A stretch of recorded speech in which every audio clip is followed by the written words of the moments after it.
طالبانو بله ورځ یو طالب ماته ویلي وي چې زه داسې ښه کالي واغوندم داسې هغه پکې وي ملا باندې بده لګي وي ولې دې داسې کړي دي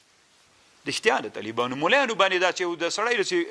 داسې اکشن کې ګرځېږي هم درته خوند نه ورکوي که نه داسې ښه غاړه دي وي او دلته دې داسې ښه شیان پکې اچولي وي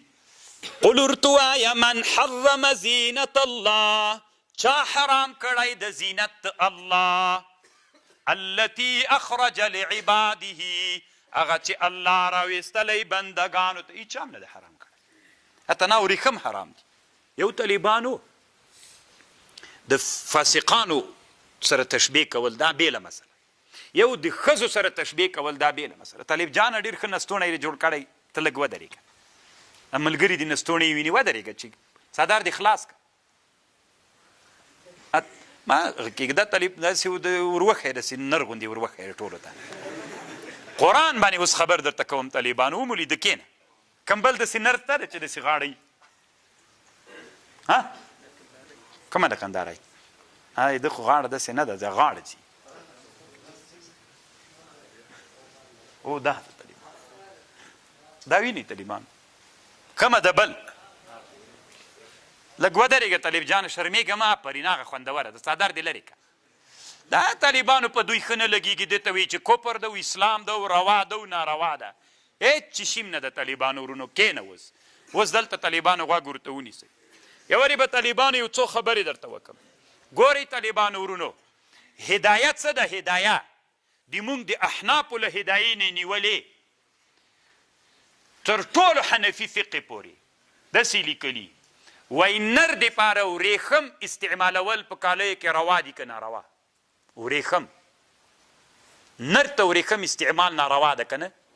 خو طالبانو صرف د نمونې په خاطر باید استعمال کړي چې ویې پېژني چې ورېښم دا شی دي نر دې په کالیو کې استعمال کړي چېرته دې استعمال کړي علی الجیب علی الجیب علم و ګل دې په جیب کې واچوي علم ګل ته وایي علم ګل دې واچوي داسې دی چې ګل اچولی خطرناکه یو ګریوان کې یو او بل دا د طالبانو ورونو چې په هغه کې جیب ګریوان اچولی وایي ګل نستوني کې د دوه او بل دا د طالبانو په دیرخیزو کې در خلاص که طالب جانا زوی دې مړ څه چی دې پې کړي طالبانو د رسول صلی الله علیه وسلم کالي داسې نه ول لکه د مونږ کالي د رسول علیه السلام کالي داسې ول چې دا نه ده دلته به یې نوره ټوټه ور واچوله چې دا لمنې داسې غټه سي دلته به یې زاید نورې ټوټې ور اچولې تر دې چې پورې خو به یو انداز د لمنې ګرده غټې نورې ټوټې ور اچي هغه ټوټو ته طالبانو څه وایي دیرخیز اصل کې هغه ته وایي موږ څه وایي دا ګوګوګان وایي دا تر ښځې راته وکړه دا تر ښځې سنت دي دروغ وایي دا سنت نه دي طالبانو هغه دیرخیز چې دي دیرخیز هغه دی چې دې نه لاندې کومه لمنه جوړه کړي سپینګیري پخواني علماو به یې تاسې وطنو کې وي پخواني هلمند کې پخواني قندهار کې پخواني بادغیس کې طالبانو سپینګیرو غټ غټ کالي به ول نورې ټوټې به یې ور اچولې وې ټوټې اوس هم که تاسې فکر وکړئ د وردګو مجاهدینو کې او د څرخ ولایت مجاهدینو کې دا لمنې غټې غټې راوتلي دي خو درخیز یې ور اچوي تاسو کې به دلته یو پیدا نه سي ته مولانا لږ دغسې یې آفرین ودرېږه ته خو تاسې چې دغه کار دا ورې کوه ورسره تر اخره یې بندوه زتینو صحیح بات سي به مونږ هم تا ورښیو چې دغه دي چې ور داسې څرخ وړلی وای دا طالبانو چې تر اخرې باندې سي ښه دلته دا بند سي دا د نبي علیه السلام کمیس مفرج نه و خالیګا نه وه طالبانو ورونو ګوره د نبي علیه السلام کمیس تر اخره بند و دسي دا فرجه نه وه خالیګا نه وه دا خالیګا تر اخره بنده وه دا خالیګا تر اخره بنده وه نو چې دا دلته لنډه بند سي د مزل نه کېږي پکې نو بیا به یې هغه داسې غټه کړله ورته چې قدم اخلي پکې اوسي نه درخیز د دې دپاره وي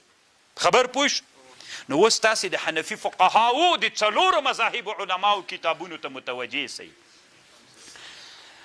په دیرخیزو کې چې زیاته ټوټه ور اچوي زیاته ټوټه طالبانو مثلا کمیس ته یو رنګ د هغې ته یو رنګ ور واچوي بل او هغه پکې ګل پکې د هغه واچوي د ورېښمو ګل صحیح به پکې واچوي د مخې طرف ته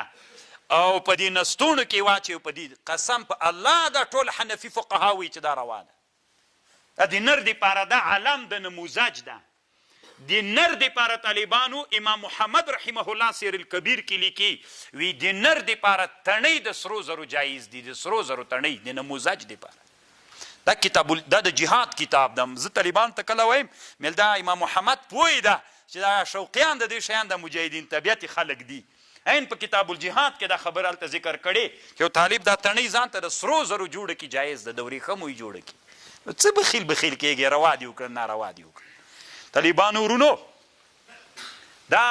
ورېښم چې لاړی دا وارې دا خو هم دغسې کالی کې ګنډلې لکه وردګ ماما چې ګنډلې وردګ یې طالبه نو دا طالبانو د ورېښمو دلته یو ګل جوړ که، دلته یې د ورېښمو جوړ که، په درخیز کې د ورېښمو جوړ که، دا شرعا جواز لري، هېڅ ناروا نه ده. طالبان اوس ورته غوږ ونیسه. طالبانو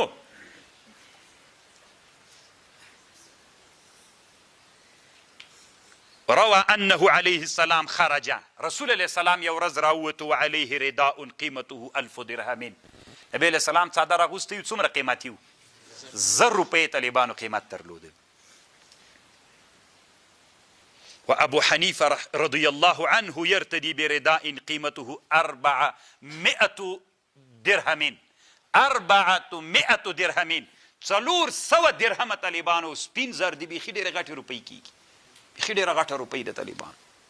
وکان محمد، امام محمد کوي طالبانو یلبس الثياب النفیسه ویقول ویلی بی ان لی نساء وجوار فازین نفسی کی لا ینظرن الی غیری.